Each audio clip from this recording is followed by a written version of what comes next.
영광의 하나님을 뵙는 복된 주일 예배 자리에 나오신 성도 여러분을 환영합니다. 오늘 또 예배 가운데 우리 하나님을 경험함으로 하나님의 큰 위로와 평강이 누리는 축복된 시간이 되기를 바랍니다. 이제 사도신경으로 우리의 신앙을 고백하심으로 1월 19일 주일 예배 우리 하나님께 드리겠습니다. 전능하사 천지를 만드신 하나님 아버지를 내가 믿사오며 그 외아들 우리 주 예수 그리스도를 믿사오니 이는 성령으로 잉태하사 동정녀 마리아에 나시고 본디오 빌라도에게 고난을 받으사 십자가에 못 박혀 죽으시고 장사한 지 사흘 만에 죽은 자 가운데서 다시 살아나시며 하늘에 오르사 전능하신 하나님 우편에 앉아 계시다가 저리로서 산 자와 죽은 자를 심판하러 오시리라. 성령을 믿사오며 거룩한 성도가 서로 교통하는 것과 죄를 사하여 주시는 것과 몸이 다시 사는 것과 영원히 사는 것을 믿사옵나이다. 아멘. 다 함께 일어나셔서 찬송가 48장 우리 하나님을 찬송하겠습니다.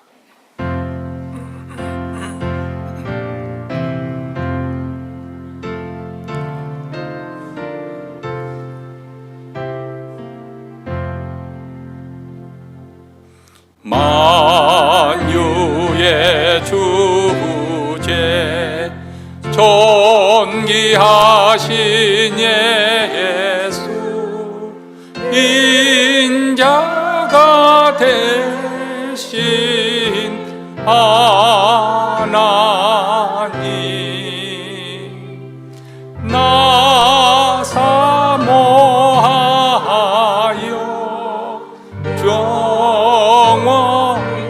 섬길 내 영광 되신 주로다.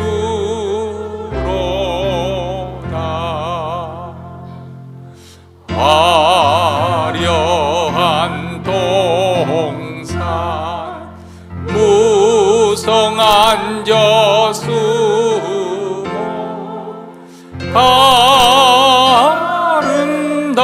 아름답고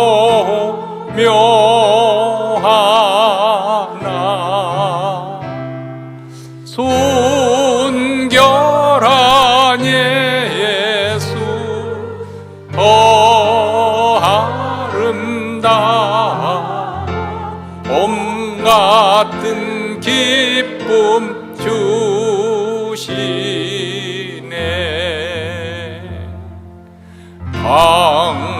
광명한 해와 명랑한 저 달빛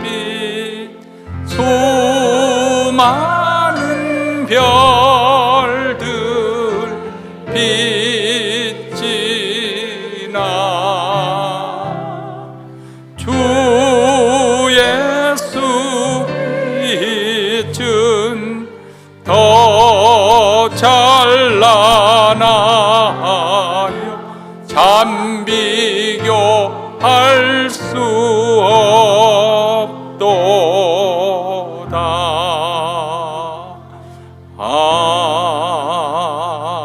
아멘. 이 시간 우리 마음을 앞에서 하나님 앞에 기도할 때 오늘 우리 예배 가운데 하나님의 영광이 나타나 그 영광에 압도되고 또 그 거룩한 빛에 사로잡히는 그런 축복의 자리가 될 수 있도록 또 우리 예배가 연락될 수 있도록 위해서 기도할 때 우리 교회뿐만 못 드리는 모든 교회들 특히 한인교회 주님의 임재가 생생하게 느껴지게 하시고 예배 가운데 하나님을 경험하게 하시고 또 하나님을 만난 흔적을 안고 돌아가 하나님의 백성으로 살아가는 그런 아름다운 사건이 이 예배 가운데 이루어지기를 위해서 하나님의 영광을 구하는 기도, 우리 주님의 영광을 혁혁히 나타내 주시옵소서. 두 번째는 교회의 부흥과 각성을 위해서 기도하십시다. 하나님 이 땅에 하나님의 교회를 남겨두시고 하나님의 교회를 통해서 천국 복음을 전파되게 하시옵소서. 이 땅에 하나님 나라가 임하게 하여 주셨사온데 하나님 교회가 다시금 사명감을 가지고 말씀의 권세와 기도의 능력을 나타나며 복음이 힘있게 증거되기를 원합니다. 올 한 해 동안 하나님의 교회가 왕성하여 주의 복음을 전하고 또 사명을 잘 감당할 수 있도록, 특히 저희 교회라면 이 몬트레 지역의 복음 전파를 위해서 힘쓰는 교회, 능력으로 하나님의 권능으로 임하여 주시옵기를 원합니다. 또 세 번째로는 또 2025년 신년을 맞이해서 우리 가정의 기도 제목을 감사함으로 하나님께 아뢰십시다. 신실하신 우리 하나님께서 우리 가정을 눈동자같이 지켜주시고 보호해 주시고 자녀들에게 복을 주시고 또 우리의 직장과 사업터와 우리의 소원하는 말을 우리 하나님 성취하게 해서 하나님의 뜻이 또 이루어지는 우리 가정이 되도록 위해서 기도할 때, 또 우리 교우들 가운데 어려움에 봉착한 여러 성도들, 가정적으로 경제적으로 또 건강에 여러 가지 어려움을 가지고 있는 성도들의 주께서 긍휼과 자비 가운데 돌아보아 주시기를, 특별히 병상에 계신 분들, 또 이번 주 수요일 또 수술하실 강선아 권사님의 또 잘 수술이 될 수 있도록 위해서 기도하시며 또 성도들 평안을 위해서 기도하십시다. 이러한 기도 제목을 가지고 다 함께 통성으로 기도하겠습니다. 자비로우시고 은혜로우신 하나님 아버지, 오늘도 복된 주일을 맞이하여 그리스도의 피를 힘입어 은혜의 보좌 앞에 나와 하나님의 이름을 부르며 찬송하며 영광을 돌려드립니다. 예배드리는 가운데 우리 하나님의 영광이 혁혁히 나타나 그 영광의 빛으로 저희들을 압도하여 주시고 그 기이한 빛에 사로잡히는 주일 예배가 되어지기를 원합니다.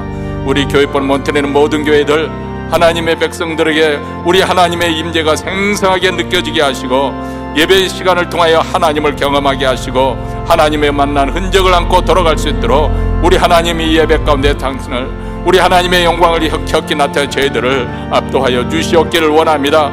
주의 영광을 보고 주님을 아는 놀라운 축복된 시간이 되어지기를 간절히 원하고 기도합니다. 자비로우시고 은혜로우신 우리 하나님, 이제 2025년 한 해 동안 하나님의 거룩한 역사가 교회를 통해서 힘있게 나타나기를 원합니다. 하나님께서 이 땅에 교회를 세우셨사오니 주의 교회를 통해서 복음이 힘있게 증거되고 전파되게 하시고 땅끝까지 복음이 전하 많은 영혼들이 주께 돌아오며 해오하는 한 해가 되기를 원합니다. 주의 교회에 아버지 성령의 기름을 한량없이 부어주시고 말씀의 권세가 나타나게 하여 주시고 기도의 능력이 나타나서 하나님의 임재가 생생하게 아버지 역사하는 그러한 아버지 교회가 될 수 있도록, 그래야 많은 영혼들이 주께로 돌아오며 회개하며 아버지 하나님의 백성으로 복음을 받아들일 수 있도록 주여 주의 교회를 찬송하여 주시기를 원합니다. 이 몬트리의 그런 놀라운 부흥과 영적 각성이 일어나기를 간절히 원하고 기도합니다. 신년을 맞이해서 우리 가정의 기도 제목을 가지고 하나님 앞에 나왔습니다. 하나님 앞에 우리의 소원을 아를 때 하나님 들으시옵소서, 응하여 주시옵소서. 우리 자녀들을 위한 기도를 들으시고 자자손손 예수를 잘 믿는 믿음의 가정이 되게 하시며, 또한 우리의 직장과 사업대에서 형통하는 한 해가 되게 하여 주시고 이 시간 부르짖는 기도를 하나님께서 응답하여 주셔서 저희들의 믿음이 더욱더 견고하게 세워지는 아름다운 역사가 일어나기를 원합니다. 특별히 어려운 공격 위기에 봉착한 성도들, 아버지 가정적으로 경제적으로 건강의 문제로 여러 가지 어려움을 기도점을 가지고 나온 성도들, 또 여러 병석에 누워있는 여러 아픈 성도들, 특별히 바깥 출입 어려운 권사님들, 그리고 이번 주에 수술할 강사나 권사님을 해서 여러 아픈 성도들 주님께서 치유와 회복의 역사로 함께하여 주시옵기로 믿습니다. 우리 하나님의 행복하게 하시는 선하심을 맛보며 이 시간 하나님 앞에 기도하는 성도들 기도에 하나님 응답하여 주시옵기를 간절히 원하고 기도합니다.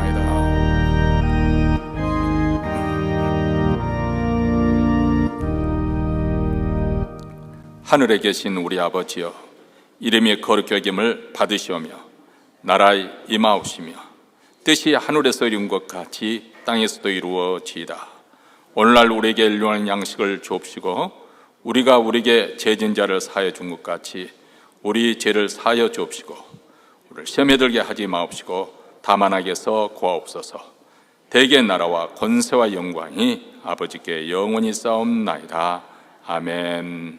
이제 하나님 말씀 보겠습니다. 하나님 말씀은 요한복음 17장 14절부터 16절 말씀, 우리 한 목소리 읽겠습니다. 내가 아버지의 말씀을 저희에게 두었사오매 세상이 저희를 미워하였사오니 이는 내가 세상에 속하지 아니함 같이 저희도 세상에 속하지 아니함을 인함이니이다. 내가 비옵는 것은 저희를 세상에서 데려가시기를 위함이 아니요 오직 악에 빠지지 않게 보존하시기를 위함이니이다. 내가 세상에 속하지 아니함 같이 저희도 세상에 속하지 아니하였삼나이다. 아멘. 근래 세계적인 엔터테인먼트 서비스 넷플릭스에서 출시된 오징어 게임 2가 많은 화제를 부렸습니다.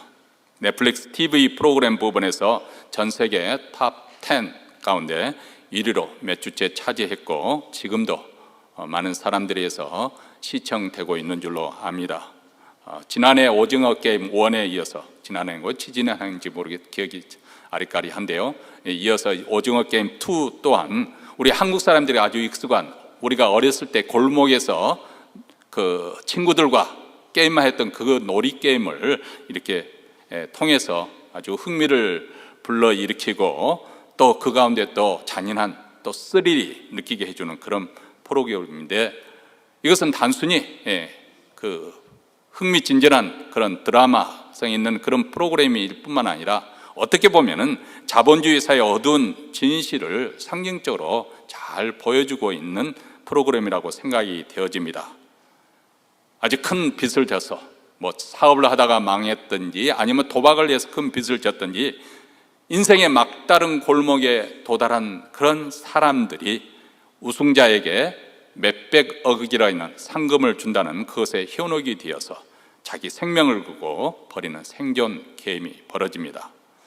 자신의 배당 금액에 남아있는 자가 적으면 적을수록 자기들에게 떨어지는 배당 금액이 높기 때문에 한 명이라도 더 죽기를 바라고 또 죽여야 되는 아주 잔인하고 비정한 그런 게임입니다.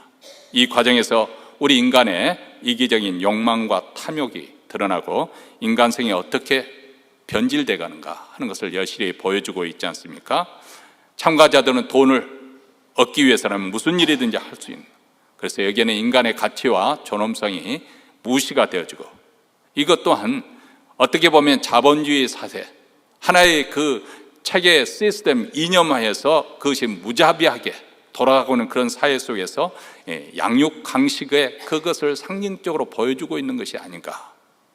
돈이 목표가 되고 사람은 단지 그 목표를 달성하기 위한 수단 정도로 여기는, 그렇다고 해서 자본주의 사회의 그 체제 그리고 그거로 말미암은 폭력성과 모순만을 탓할 수 없는 게 여기에 참여한 사람들의 그 각자 이기적인 그리고 탐욕적인 욕망 때문에 본인이 스스로 선택을 한 것이거든요. 이기적인 욕망과 탐욕이 스스로 인간성을 말살하게 만드는 핵심적인 원인입니다. 매 게임 끝날 때마다 자신들이 투표를 해서 그래서 그 살아에 남은 사람들만 그때까지 쌓여진 그 금액을 이렇게 분배하면 될 텐데 또 그들은 또 다른 게임을 하기를 원합니다. 왜냐하면 한 번 더 게임을 치르면서 더 많은 사람들이 죽으면 자기가 배당될 금액이 많아지기 때문에 그렇습니다. 여기에 보면 아주 이기적인 욕망 앞에 사람의 생명의 존엄성까지 상실해버리는, 포기하게 만드는, 그래서 자신의 잔인한 행동을 점차적으로 합리화시켜가는 그런 과정이 보여집니다. 여기에 등장하는 모자가 있습니다. 도박하다가 큰 빚을 진 아들과 그 아들을 살리기 위해서 게임에 참여한 엄마가 거기 게임에서 이제 거기에 참여하게 된 거죠. 그래서 함께 생존하기 위해서 애를 쓰지만은 그 숫자에 따라서 짝을 맞추는 그 게임에서 아들은 엄마를 포기할 수밖에 없는, 어떻게 보면 강요된, 마지못해서 그 엄마를 포기하고 아들은 다른 사람들과 함께 강요에 의해서 그렇게 해서 생존하게 되는데 그 엄마 또한 가까스로 기사생으로 생존을 하게 됩니다. 두 사람이 다시 만났을 때 어떻게 보면 아들이 자기를 포기한 거잖아요. 엄마는 아들을 위해서 그 게임에까지 참여하게 됐는데 아들은 그 게임에서 자기를 포기했음에도 불구하고 예수 아들을 이해하려고 그 아들을 포용하는 그런 장면이 나오게 됩니다.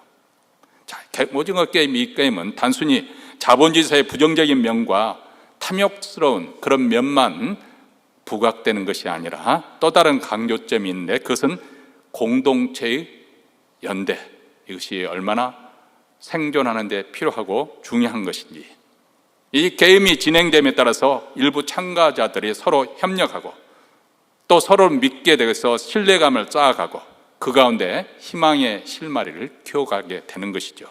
특별히 다른 사람, 참여자들의 그 고통에 대해서 공감을 해주고, 그리고 그들이 살아야 된다는 이 공동선 목표를 향해서 협력하는 이 과정은 어쩌면은 이 잔인하고 아주 비정한 그 게임에서 생존할 수 있는 유일한 길인 것을 우리에게 암시해 주고 있습니다. 자, 저는 이 점에 대해서 우리 그리스도인들이 조금 이 아침에 오늘 설교 말씀을 들으면서 주목을 할 필요가 있다고 생각합니다. 그것은 함께 생존을 위한 공동체의 필요성입니다. 앞으로 우리가 맞이하게 될 세상, 미래에 어떤 세상이 펼쳐질 것인가 모르긴 몰라도 일부 사람들에게는 더 기회가 많아질 것만은 분명한 것이겠지요. 지금 현재 샌프란시스코 같은 경우는 시내에 돌아다니 보면 자율주행하는 그 택시가 종일 그렇게 돌아다니고 있습니다. 거기에 운전하는 사람이 없어요. 세상이 그렇게 바뀌어져 가고 있습니다. 그래서 더 발전하고 더 변화돼 가고 그것을 더 누리는 사람들이 있는가 하면은 또 다른 한편에서는 거기서 점점 밀려가는, 더 인간이 어떻게 보면 살기가 힘들어지는 그런 구조에서 장래가 그렇게 썩 밝다고 말할 수도 없을 것 같습니다. 특별히 요즘 일어나는 그런 모든 사건들을, 일련의 사건을 보면 불안감이 더 커진 것만은 사실입니다. 과연 미래 생존을 위해서 우리가 필요한 것, 우리가 가장 필요한 것이 무엇인가? 어쩌면은 물질 만능주의에서 인간 소외가 이루어지고 이기주의에서 인간 관계가 단절되는 이런 사람들이 이렇게 갈수록 고립화되어가는 이런 상황 속에서 공동체의 소중함은 더 절실해지는 것이 아닐까. 어쩌면 그런 의미에서 교회는 앞으로도 계속해서 우리 사람들에게 희망이 되어줄 수 있을 거라고 저는 믿습니다. 우리 개인의 삶에서도 사실 나이가 들면 들수록 공동체의 필요성은 더 절실해지는 것만은 사실입니다. 사람들에게 돈이 생기면 무엇을 하겠느냐 물으면 아마 모르긴 몰라도 제 추측에는 가장 첫 번째 꼽는 것이 여행이 아닐까. 완전 젊었을 때 너무 바쁘고 애들 키우고 또 돈 여유가 없어서 여행을 못해. 한번 이제 돈이 생겼으니까, 목돈이 생겼으면 한번 여행을 해보고 싶습니다. 우리 한국 사람이 또 열심과 열정은 대단하지 않습니까? 다 맞는 것은 아닙니다. 그런데 어떤 분이 그런 이야기 했더니, 여행 가이드 하는 분이 우리 한국 민족은 특별하대요. 이 사람들은 새벽부터 일어나가지고 하나라도 더 구경하려고, 강명에서 한번 새벽부터 일어나는 민족은 한국 사람들밖에 없다고 하는데 사실인지는 모르겠어요. 그러니까 새벽부터 일어나서 불이 나게 그냥 준비해서 여행을 다니면서 하나라도 더 벗고 찍고 움직이고 그렇게 하는 사람은 한국 사람이에요. 근데 어느 정도 어느 정도 상황, 그런 성향이 있는 것 같아요. 여러분들이 젊은 부부들이 어린아이 들고 놀이터에 가면 어떻습니까? 공부해라 하지만은 그 놀이터에 가서 놀아라 부시를 하잖아요. 엄마 나 한 번 타고 왔으면 또 가서 한 번 더 타고 와. 가서 푸시해서 아이들로 하여금 또 한 번 가서 놀이기구 더 타게, 그래서 아주 봉을 빼끌려고 그렇게 하는 것이 우리 한국 사람이 열심이라고 하는데, 근데 나이가 들면은 다 소용이 없어요. 여러분, 돈 있어 여행 가면 물론 호사스럽게 여행하면 그렇지도 않겠지만은, 그러나 사실 나이가 들면 좀 고령화되어지면은 여행하는 것이 불편해집니다. 잠자리가 바뀌어지죠. 음식도 안 맞죠. 여러 가지가 불편해져요.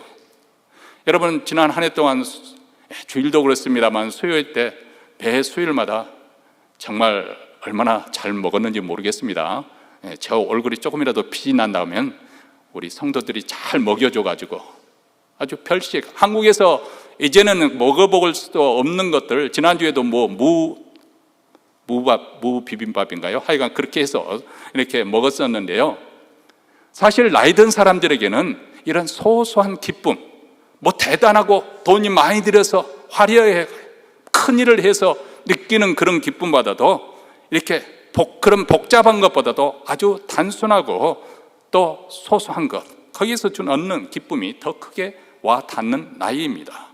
정성껏 끓인 된장찌개의 깊은 맛이나 아니면 소담하게 썰어진 고기와 상추쌈, 또 계절에 따라 달라지는 과일의 그 신선함, 아니면 뜨거운 커피와 빵, 그리고 차 한 잔, 이런 온기, 이런 것들의 평범한 것에 우리 나이 드신 분들은 더 그것을 즐기게 되는 것을 발견할 수가 있습니다. 그래서 하나님의 공동체, 뭐 주중에 뭐 바쁘게 이렇게 여러 가지 해야 될 일이 있지만 나이가 들면 또 어디 멀리 다니기도 또 힘들지 않습니까? 그런데 주중에 이렇게 모여서 예배드리고 또 식사를 나누며 교제하고 또 늦게까지 함께 소담하다, 또 어떤 분들은 남아서 저녁 식사까지 해결하고 가는 분들도 계십니다. 어쨌든 이 교회라는 공동체가 하나님의 백성이라는 것은 그 정체성만 놓치지 않는다고 한다면 앞으로 갈수록 교회는 소멸되는 것이 아니라 사람들에게 더 필요성을 절감하게 만들어 줄 것이라고 생각이 되어집니다. 물론 그렇다고 해서 이렇게 제가 낙관적으로만 말씀드리는 것은 아닙니다. 왜냐하면 우리가 지난 과거 역사를 보면은 세상은 교회에 대해서 결코 호의적이지 않았다는 것을 너무나도 잘 알고 있기 때문에 그렇습니다. 세상은 가끔, 아니 종종 정말 아무런 뚜렷한 이유도 없이 갑작스럽게 아니면 발작적으로 교회를 박해해 왔습니다. 그리고 적대시한 적도 많습니다. 아니 평화로운 시기에도 세상 교회에 대해서 결코 호의적이지는 않습니다. 자, 그렇다면 세상과 교회의 그 관계는 어느 선에 놓여 있는 것일까? 어떤 관계에 있는 것일까? 과연 교회는 세상에서 어떤 위치를 설정하고 우리가 교회 신앙생활을 해야 되는 것일까요? 세상에서 교회의 위치는, 교회의 자리는 어디에 있는 것일까요? 우리 그리스도인들은 이 세상에 대해서 어떤 태도로 세상을 해서 살아가야 하는 것일까요? 자, 오늘 말씀 메시지는 바로 거기에 들어 있습니다. 우리 그리스도인들은 세상에서 하나님의 백성으로 부르심을 받아 구별된 백성으로 성경은 말씀을 합니다. 하나님께서 세상에서 아버지 것으로 우리를 구별시켜 주시고 예수 그리스도께 주셨다고 말씀합니다. 요한복음 17장 9절 말씀입니다. 내가 저희를 비유하여 비옵나니 내가 비옵는 것은 세상을 위함이 아니요 내게 주신 자들을 위함이니이다. 저희는 아버지 것이로소이다. 이렇게 말합니다. 예수님은 성자 하나님은 본래 하나님과 동등하신 영광 가운데 능력이 출중하신 그런 분이셨는데 하늘로부터 오신 이 예수님, 그렇기 때문에 이 세상에서도 그분은 결코 세상에 속한 분이 아니셨습니다. 이와 마찬가지로 우리 그리스도인들도 세상에 살지만 우리는 세상에 속한 사람들이 아닙니다.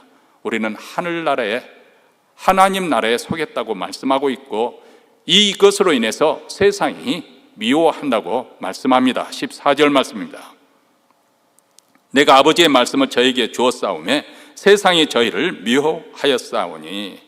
왜 세상이 저희를 미워하느냐? 그 이유가 그 다음 절에 계속에 나옵니다. 이는 내가 세상에 속하지 아니함 같이 저희도 세상에 속하지 아니함을 인함이니이다. 16절에도 동일한 말씀이 반복되죠. 내가 세상에 속하지 아니함 같이 저희도 세상에 속하지 아니하였사옵나이다. 예수님이 세상에 속하지 아니한 것처럼 우리 그리스도인들도 세상에 속하지 아니하였다. 이건 참 대단한 선언입니다. 하나님께서 세상에 우리를 하나님의 백성으로 불러주셔서 구별시켜 주셨다. 이 베드로전서 그래서 2장 9절에도 보면 똑같은 내용을 말씀해 주고 있는데 오직 너희는 택하신 족속이요 왕같은 제사장들이요 그리고 거룩한 나라요 그의 소유된 백성이니. 하나님께서 따로 구별해 세운 백성들, 그리고 세상에서 왕같은 제사장으로, 그리고 거룩한 나라 백성으로, 하나님의 소유된 백성으로 이렇게 영광스러운 존재로 우리를 세워주셨다는 거예요. 우리는 하나님께서 내게 어떤 복을 주실 것인가, 그리고 현재 당면한 문제 해결되는 것으로 인해서 그것을 바라면서 하나님께 매달려 기도를 합니다. 그런데 때로는 그런 기도가 하나님께서 우리에게 주신 복이 무엇인 것을 아주 가려버리게 합니다. 사실 우리가 기도할 때마다 우리 자신 스스로 먼저 상기해야 될 거 있어요.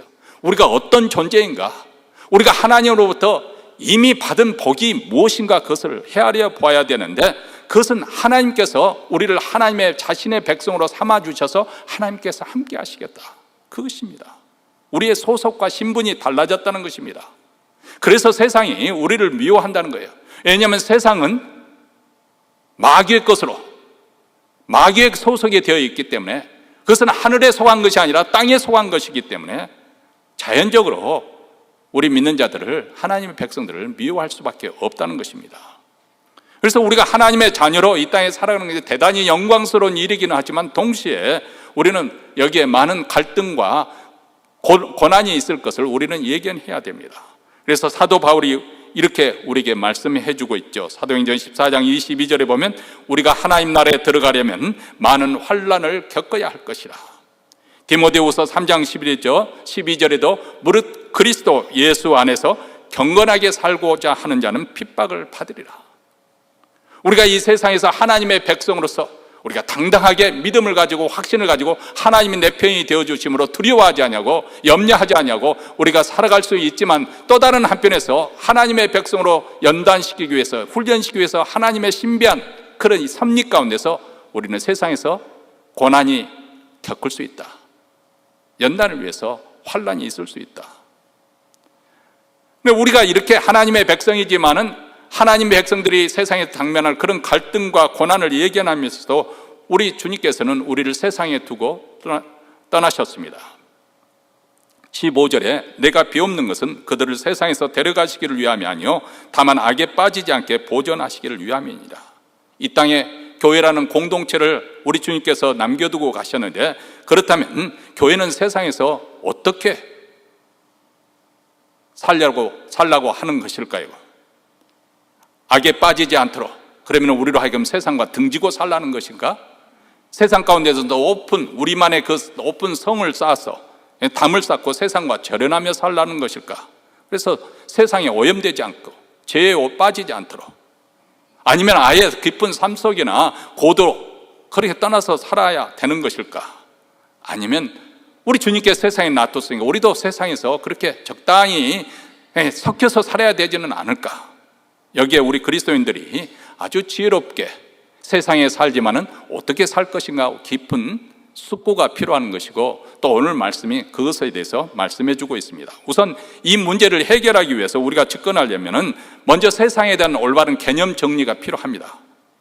성경에는 세상이라는 이 용어, 이 번역되는 한글성에는 세상이라는 이 용어가 두 가지 의미로 쓰이고 있습니다. 그릭 단어로 말하면 하나는 코스모스라고 번역할 수 있고, 또 다른 세상이라고 똑같이 번역을 했지만 그 그리스 원어에 보면 아이온이라는 그 단어로 번역을 했습니다. 이것이 무슨 차이를 가져오는 것인가? 코스모스는 하나님께서 창조한 모든 피조물 세계, 우리 인간까지 포함 모든 피조물의 세계, 이 모든 피조물의 세계는 하나님 보시기에 좋았더라, 이렇게 성경에서 말씀해 주고 있습니다. 그런데 또 다른 그 그릭 언어 아이온이라는 이 단어는 세상으로 번역을 했지만은 엄밀하게 말하면 세태, 세상의 정신, 세상의 어떤 흐름, 사조, 체제, 다시 한번 더 명확하게 구체적으로 말하면 하나님 없이, 하나님을 인정하지 않고 우리 인간이 주도적으로 세우고자 하는 모든 세상의 사상과 조직, 체계, 그리고 어떤 풍습, 유행, 이 모든 것을 다 가리켜 아이온이라는 단어로 표현하고 있습니다. 그렇기 때문에 자연적으로 성경에는 두 가지 그것으로 세상이라는 단어를 사용하죠. 우선 첫째, 요한복음 3장 16절에 하나님이 세상을 이처럼 사랑하사 독생자를 주셨으니 이는 저를 믿는 자마다 멸망치 않고 영생을 얻게 하려 하십니다.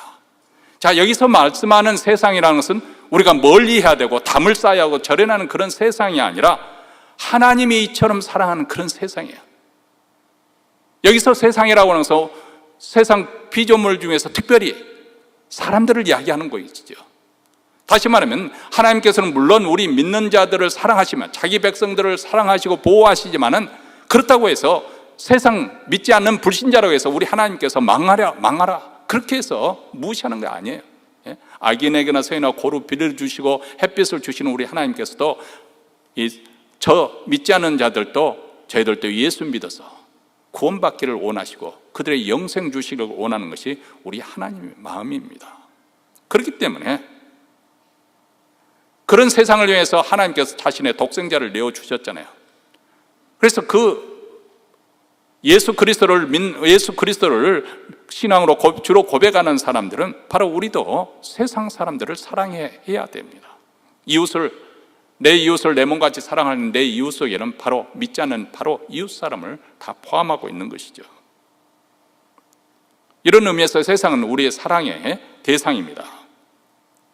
반대로 우리가 사랑해서는 안 될 세상이 있습니다. 요한일서 2장 15절과 16절에서 이렇게 말씀합니다. 이 세상이나 세상에 있는 것들을 사랑치 말라. 누구든지 세상을 사랑하면 아버지의 사랑이 그 속에 있지 아니하니 이는 세상에는 모든 것이 육신의 정욕과 안목의 정욕과 이생의 자랑이니 다 아버지께로 쫓아온 것이 아니요 세상으로 쫓아온 것이니라. 여기서 봐는 세상에 대한 사랑, 이것은 하나님에 대한 사랑과 양립할 수가 없다, 이렇게 말씀하고 있습니다. 우리가 하나님을 사랑하게 되면 세상을 사랑하지 않게 되고, 만약에 우리가 세상을 사랑하게 되면 아버지 사랑에서 우리는 멀어져 있다. 우리는 아버지를 사랑하지 않는 것이다. 그래서 우리 그리스도인들은 세상을 사랑하지 말라고 그렇게 말씀합니다. 약간 모순되고 혼란스럽지 않습니까? 그런데 이미 말씀드린 것처럼 요한 1서 2장 15절에서 사랑하지 말라고 하는 것은 세상 정신을 추종하지 말라. 세상 사람들이 쫓아가는 그런 유행을 쫓아서 세상 사람들이 추구하는 중요하게 여기는 그 가치관을 우리가 그것을 받아들이지 말고 그들의 삶의 태도와 그들의 스타일을 그것을 용납하지 말고 그것을 멀리하라. 왜냐하면 거기는 하나님을 떠난, 하나님 없이 살고자 하는 자기 중심적인 이기적인 욕망이 자리 잡고 있기 때문에 그렇습니다. 그 이기적인 욕망의 근저가 어디를 뿌리를 두고 있는 것인가? 16절에서 보면은 세 가지로 표현이 됐죠. 육신의 정욕, 안목의 정욕, 그리고 또 이생의 자랑. 여기서 육신의 정욕이라는 것은 육신의 정욕, 이 신체를 말하는 것이 아니라 하나님의 계명을 거스리고 죄를 추구하는 그런 실존적인 실존의 존재로서의 인간, 이것을 육체로 표현을 했습니다. 이 정욕도 남녀간의 성적 욕망을 증하는 것이 아니라 이 죄된 실존으로서 인간이 품고 드러내는 죄의 욕망과 욕심을 정욕으로 말하는 거예요. 한마디로 하나님 없이 하나님을 떠나서 자기 마음껏 살고 싶어하는 죄인들의 욕망을 정욕이라. 그리고 두 번째는 안목의 정욕. 이 죄의 욕망은 주로 안목의 정욕에서 촉발이 되지 않습니까? 선악을 알게는 실과 그 실과를 보고 난 다음에 이브가 혹해서 그 실과를 따먹고 아담에게 주었습니다. 창세기 3장 6절이죠. 여자가 그 나무를 본즉 먹음직도 하고 보암직도 하고 지혜롭게 할 만큼 탐스럽게도 한 나무인지라. 여자가 그 실과를 따먹고 자기와 함께 남편에게도 주매 그도 먹은지라. 여자가 그 나무를 본즉, 여기서 보았다는 거예요. 근데 처음 본 게 아니에요. 그 전에도 늘 동산 중앙에 있는 그 나무를 보았어요. 근데 여기서 보았다는 것은 주목을 했다는 거예요. 뱀의 그 유혹의 말을 듣고 난 다음에 그런가 하고 쳐다보니까 먹음직도 하고 보암직도 하고 지혜롭게 할 만큼 탐스럽게 한 나무였다. 그렇게 해서 그 꾀에 넘어갔다는 거예요. 다윗도 그랬습니다. 오후에 신선한 바람이 불 때 저녁에 왕궁 지붕을 거니다가 저기 마치 그 아리따운 여성이 누드 차림으로 모욕을 하고 있는 것을 보았습니다.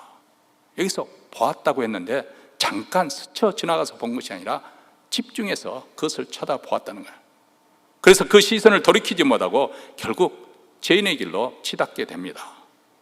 여러분, 마귀가 예수님을 시험할 때도 천하만국과 그 영광을 보여주었다. 이 안목의 정욕을 통해서 우리 육신의 정욕을 부추겨주고 충동질을 하는 거예요.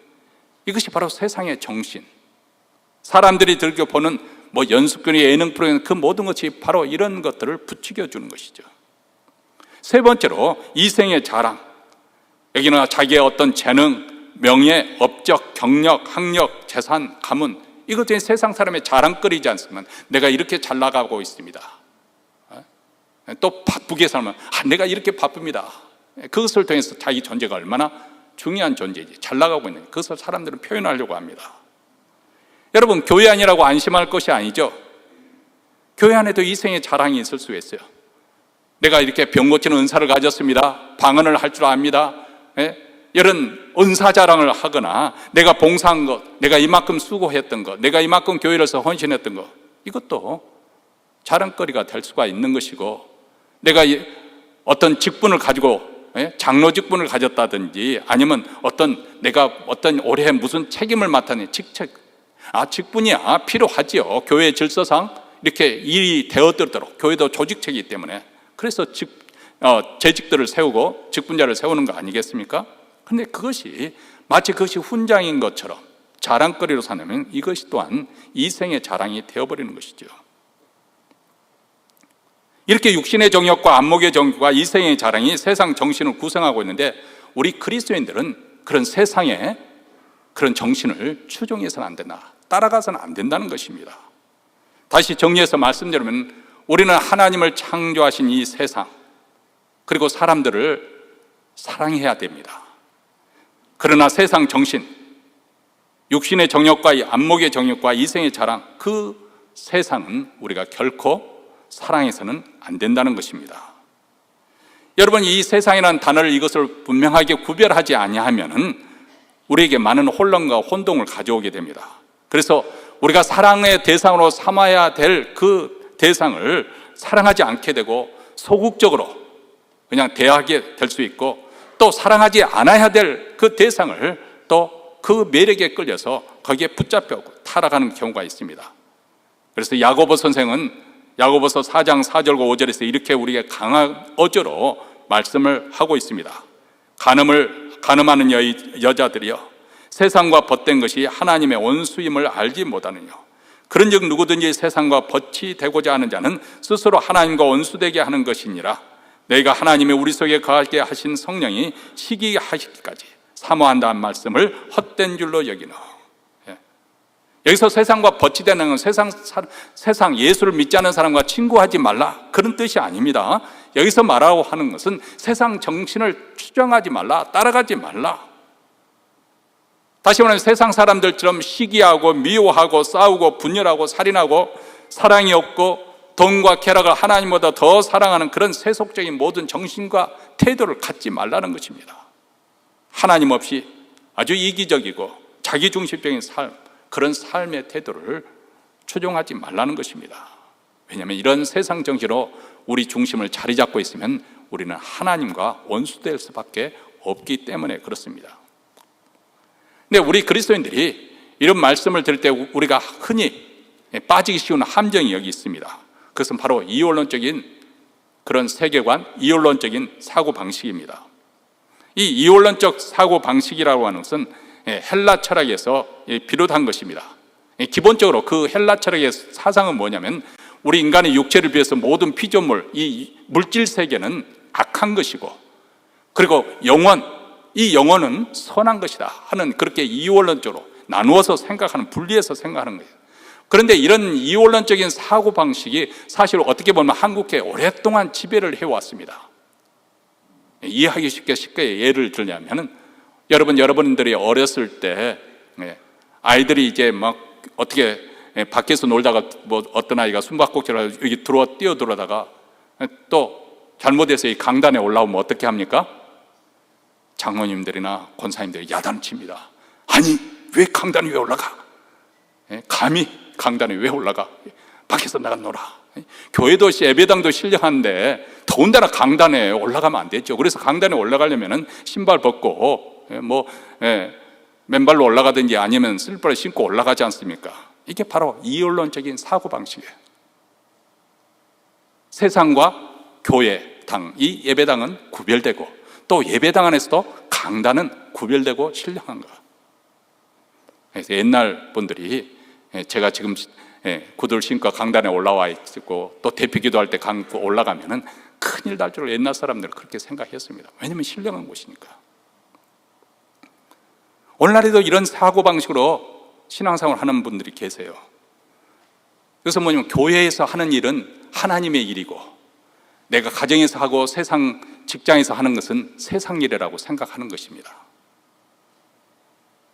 그래서 세상 일은 하나님과 아무 상관이 없는 것이고 교회에서 하는 것만 하늘에 상급 있고 하나님께 칭찬을 받는다고 생각하는 것, 이게 바로 이원론적인 생각입니다.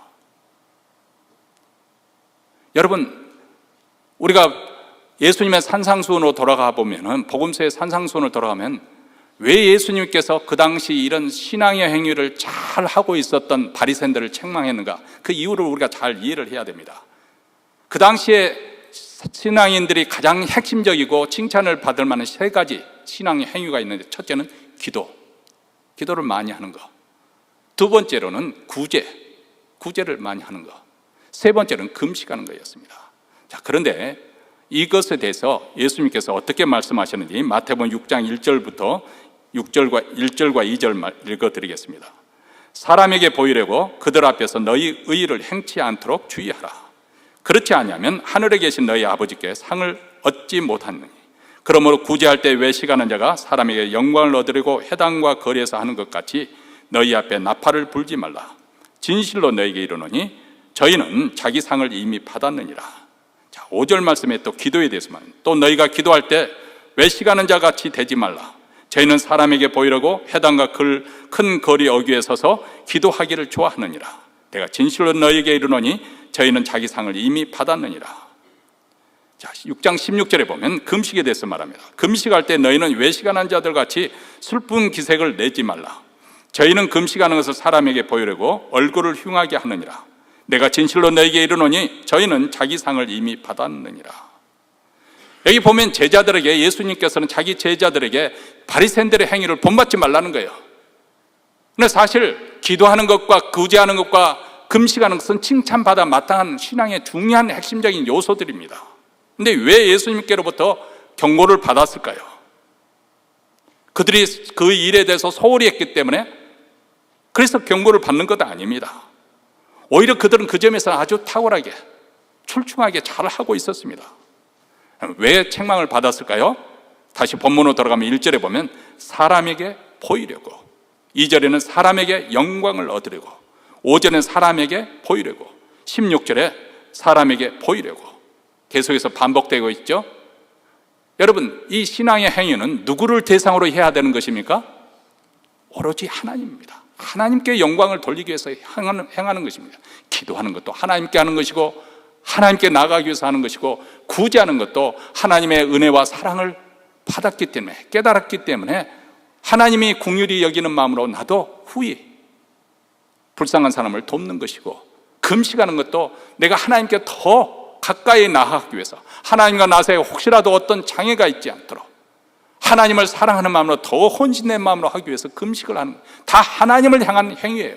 그런데 바리새인들은 이것을 누구를 의식하고 했습니까?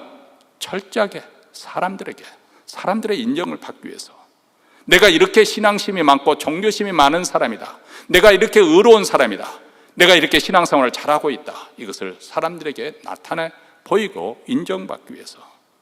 다시 말하면 신앙의 행위는 있지만은 그 신앙의 정신은 지극히 세속적이고 세상적이었다는 거예요. 여러분, 우리가 교회에서 사역을 하면서도 하나님과는 상관없고 인간적인 일이 될 수가 있어요. 그 하는 정신에 있어서 하나님을 의식하고 하나님을 사랑하기 때문에 하나님을 섬기고자 하는 마음으로 하는 것이냐, 아니면은 사람들에게 인정받기 위해서, 사람들에게 칭찬받기 위해서, 아니면 사람들에게 내가 이렇게 신앙생활을 잘하고 있는 것, 내 의를 드러내기 위해서인가, 이게 분기점이 되는 것이죠. 이와 똑같이 세상에서도 마찬가지입니다. 가정일이나 직장이나 세상, 사회의 모든 일들이 하나님과 상관없는 것이 아니에요.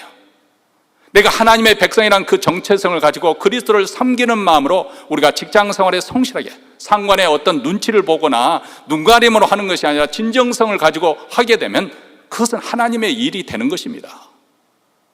가정에서 식기를 닦더라도 정말 예수님을 사랑하는 마음으로, 예수님을 닦으면서 주여 예수의 피로 내 죄를 이렇게 깨끗하게 빡빡 닦아 주시옵소서 기도하고 하면은 얼마나 신령한 일이 됩니까? 감사한 일이 되잖아요. 세상 일을 하면서도 얼마든지 거룩한 일을 할 수가 있는 거죠. 그렇기 때문에 우리는 여기에 이론적인 이런 사고방식의 신앙생활하는 것을 조심해야 됩니다. 교회의 일만 거룩한 하나님의 일이 아닙니다. 세상 정신으로 하면 하나님과 상관없는 일이 되어버리고, 반면에 세상 일도 하나님을 사랑하고 그리스도를 섬기는 마음으로 하면 그 일이 신령한 일이 되는 것입니다. 그래서 사도 바울이 우리에게 이렇게 말씀합니다. 고린도전서 10장 31절입니다. 그런즉 너희가 먹든지 마시든지 무엇을 하든지 다 하나님의 영광을 위해서 하라. 자, 먹고 마시는 일상의 그 행위는 가장 기본적인 일입니다. 그런데 그 사소하고 또 계속해서 반복되는 그렇게 중요성이 없을 것 같은 그런 일부터 시작해서 다 하나님의 영광을 위해서 하라. 무엇을 하든지. 이 말 속에는 제가 아닌 이상 세상에 있는 모든 일들, 모든 영역에서 적극적으로 하나님의 영광을 위해서 하라는 것입니다. 그렇기 때문에 우리 그리스도인들은 교회 일이 있었든지 세상 일이 있었든지 소극적으로 회피하면서 그렇게 살 사람이 아니에요. 후퇴하는 삶을 살면 어떻게 보면 우리 그리스도인은 더 적극성을 가지고 무슨 일을 하든지 간에 적극적으로 하나님의 영광을 나타내고 하나님께 또 찬양을 돌려드리는 그런 일이 되도록 우리가 노력을 해야 되는 것이죠.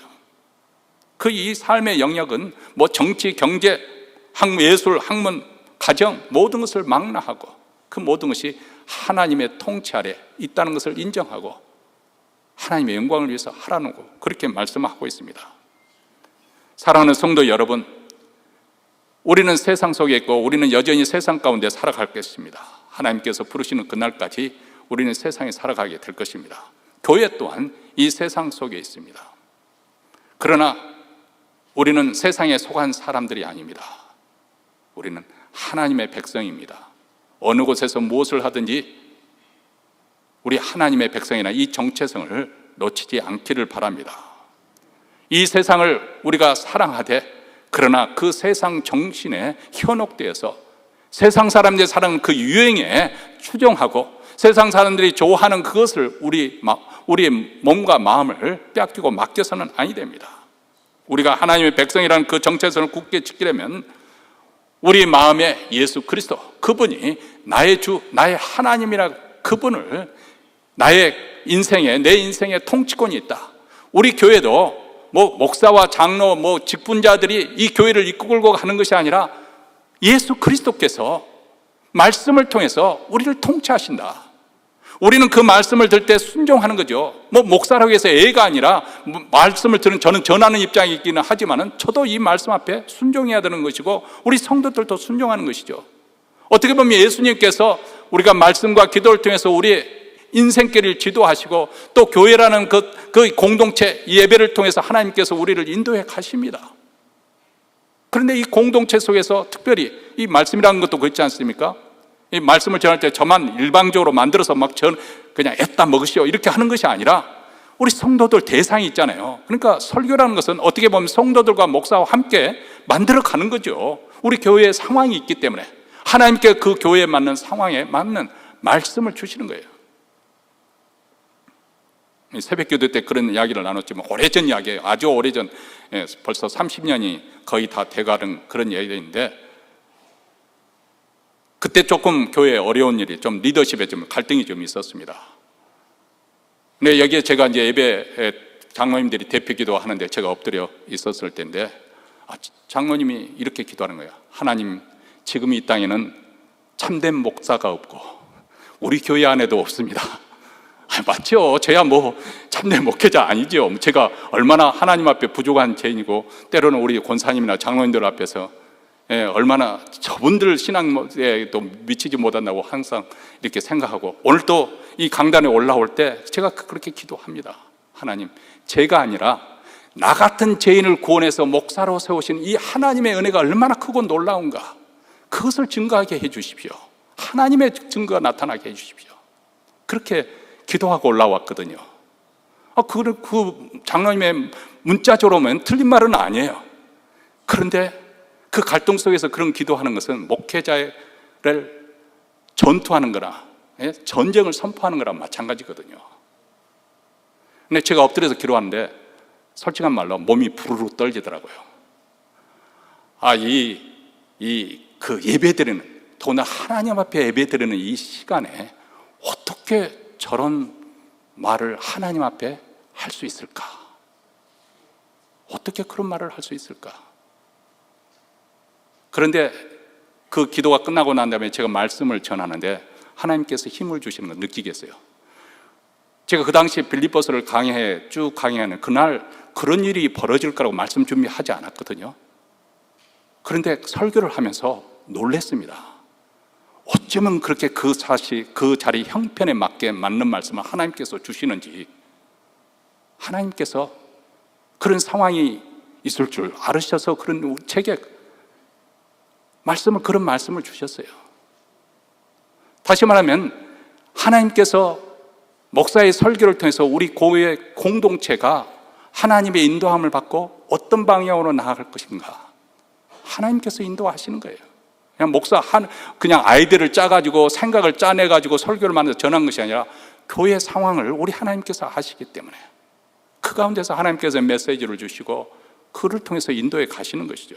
그래서 제가 우스갯소리 반 진담 반 간다는 건데, 주례배 딱 한 번 그렇게 참석하는 분들은 교회에 대한 반응권을 할 때 딱 그만큼 분량만 하시면 딱이다. 심각하게 받지 마세요. 또 시험 들 수 있으니까. 우리 삶의 모든 영역에서 예수 그리스도의 통치를 받아야 됩니다. 우리 교회도 마찬가지예요. 누구 예외가 없이. 그러려면 우리 모두 다 기도에 깨어 있어야 되겠죠. 그래서 우리 교회의 세상 정신, 이 감투를 쓰려고 하는 그런 욕망, 사람들에게 인정받으려고 하는 욕망, 내 존재를 나타내려고 하는 그 자기의 의로움을 드러내려고 하는 이런 욕망에서 우리가 침투되도록, 우리 교회가, 제가 이번 임직식 할 때 깜빡 잊어서 화환 2개가 들어왔어요. 근데 예전에는 하지 못하도록 했습니다. 왜냐면 세상 사람들 어떤 승진하고 자리에 올랐다 가면 막 화환 질비하게 내려놓고 막 그렇게 초항하는 그런 분위기잖아요. 그것이 아니다. 우리가 직분을 받는 것은 하나님을 섬기기 위해서, 교회를 섬기기 위해서 부르심을 받은 것, 종으로서 부르심을 받은 것이지 대접받기 위해서 그런 것이 아니기 때문에 우리가 세상 정신에 빠져들지 않도록 우리는 기도함으로써 끼어 있어야 되고, 하나님 말씀에 밝아서 영적으로 분별력을 가지고 있어야 됩니다. 요즘에는 엉터리, 별별 사기꾼들이 목사가 돼가지고 날뛰고 있는 그런 세상입니다. 이런 말씀을 들으면 제 얼굴에 침뱉기식이지만 가짜 목사들이 너무 많은 거예요. 그런 사람이 저렇게 사기치고 저런 사람이 저렇게 선동하는 저런 사람이 어떻게 목사입니까? 그런데 그 사람은 원래 목사가 아니었어요. 사기꾼이 목사가 된 거예요. 목사 타이틀을 딴 거예요. 아주 가짜들이 난무하는 그런 시대에 오직 우리가 살 길은, 공동체가 살 길은 무엇이냐? 하나님 말씀에 우리가 다 밝아져 가지고 그런 사기꾼들이 틈을 타지 못하도록 그렇게 하는 거예요. 그런 공동체가 되어질 때, 하나님 뜻에 순복하고 순종하며 나아가는 그런 공동체가 될 때 하나님의 교회 신령한 열매가 더 풍성하게 맺히는 그런 한 해가 더 되어질 줄로 믿습니다. 우리 모두 다 그런 하나님께 영광 돌리는 복된 교회가 되시기를 주의 이름으로 축원합니다. 기도하십시다.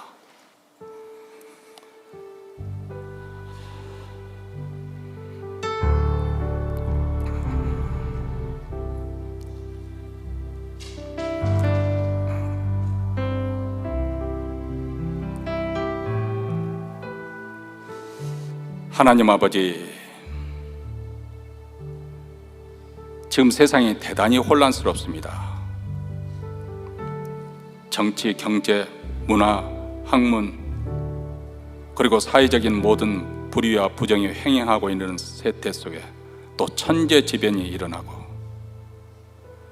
미래마저도 아주 불투명한 그런 시대에 우리가 살고 있습니다. 이런 세상에 하나님께서 교회라는 공동체를 허락해 주시고, 이 공동체를 통해서 위로받게 하시고 힘을 얻게 하시고 천국에 입성하는 그날까지 서로 격려하며 붙잡아주며 함께 나아가도록 불러주셔서 감사합니다. 가정에 어떤 어려움이 있더라도 세상에서 어떤 고난이 있더라도 우리가 예배하는 가운데 하나님을 경험할 수 있고 나를 이해해주고 사랑으로 섬겨주는 공동체가 있다면 우리는 얼마든지 견뎌낼 수 있을 것이고 이겨낼 수 있을 것입니다. 아무리 세상이 힘들고 고통스러워도 교회를 통해서 하나님을 만나게 되고 교회를 통해서 하나님의 사랑을 경험하게 된다고 한다면 우리는 너끈히 승리하게 되는 줄 믿습니다. 하나님께서 이런 교회를 우리에게 허락하여 주셨사오니 이 교회를 세상 정신으로 물들지 않게 지키는 것은 우리 각자 모두에게 사명이요 하나님의 부르심인 줄 압니다. 우리가 힘써서 이 교회가 세상 정신에 물들지 않도록 깨어있게 하시고 하나님의 말씀대로 순종하며 나아가는 교회가 될 수 있도록 도와주시옵소서. 오늘도 예배 순서대로 정성껏 준비한 예물 하나님 나라에 바쳐드립니다. 물질만 하나님께 드리는 것이 아니라 하나님을 사랑하는 우리의 마음과 정성을 담아 바치오니 주님 받아주시고 우리 주 예수 그리스도의 복음이 땅끝까지 전파되게 하여 주시옵소서. 우리 주 예수 그리스도의 이름으로 기도하옵나이다. 아멘. 우리 다 함께 일어나셔서 마지막 찬양 결단한 마음으로 부르시겠습니다. 가사의 의미를 생각하며 부르시겠습니다.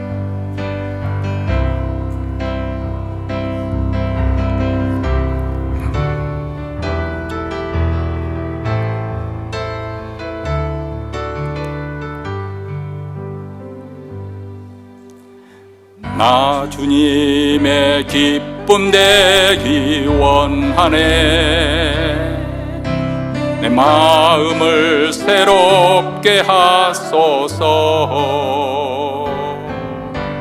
새 부대가 되게 하여 주사.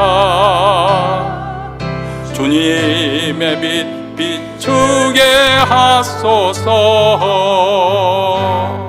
내가 원하는 한 가지 주님의 기쁨이 되는 것. 내가 원하는 한 가지 주님의 기쁨이 되는 것. 겸손히 내 마음 드립니다. 나의 모든 것 받으소서. 나의 마음 깨끗게 씻어 주사. 주의 길로 향하게 하소서.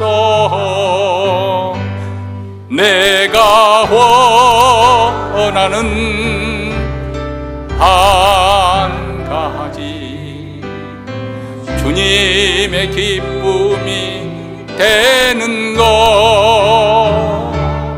내가 원하는 한 가지 주님의 기쁨이 되는 것. 겸손히 내 마음 드립니다. 겸손히 내 마음 드립니다. 나의 모든 것 받으소서. 나의 맘 깨끗게 씻어 주사.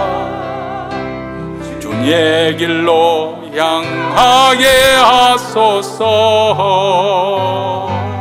내가 원하는 한 가지 주님의 기쁨이 되는 것.